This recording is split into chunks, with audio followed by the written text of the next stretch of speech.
संसद कानून बनाउने थलो पनि हो, यो स्मरण गराउन चाहन्छु।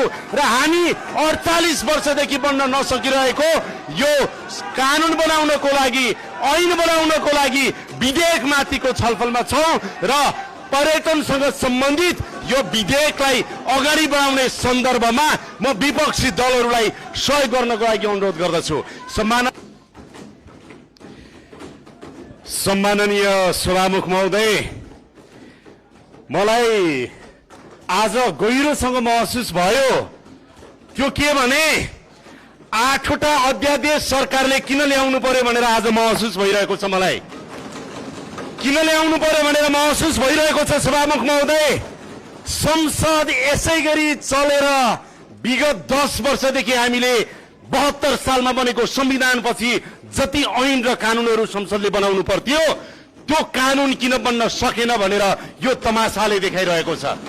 त्यसकारणले संसदीय तमासा जुन रूपमा हामीले देखाइरहेका छौं सधैँ सकारात्मक मात्रै हुँदैन। जनताका सवालमा, कानून निर्माण गर्ने सवालमा सत्ता पक्ष र प्रतिपक्ष विपक्षी दलहरू त्यही रूपमा जवाफदेही र जिम्मेवार बन्नुपर्छ भनेर म विपक्षी दलका मान्य सांसदहरूलाई हार्दिकतापूर्वक अनुरोध गर्न चाहन्छु।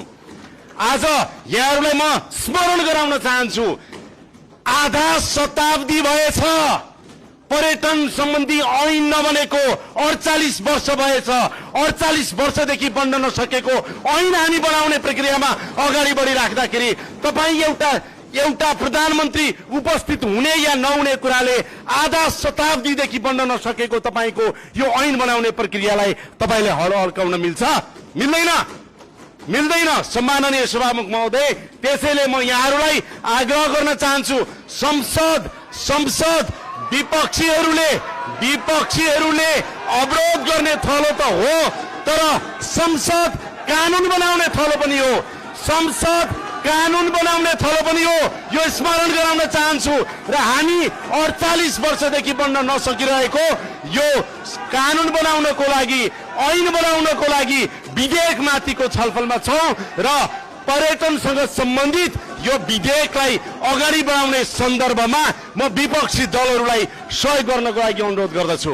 सम्माननीय सभामुख महोदय, म भन्न चाहन्छु, खास गरेर यो विधेयक अगाडि बढिराख्दाखेरि पर्यटनका प्रकार, गन्तव्य, त्यस्तै गरेर पर्वतारोहणका कुरा र त्यस्तै गरेर यहाँहरूलाई म आग्रह गर्न चाहन्छु, क्यासिनो सम्बन्धी कयौं कुराहरू छन्, यसलाई संसदमा मात्रै नभएर गम्भीर रूपमा समिति र उपसमिति मार्फत लगेर गहिरो अध्ययन गरियोस् भन्ने पनि म अनुरोध गर्न चाहन्छु। धेरै धेरै धन्यवाद।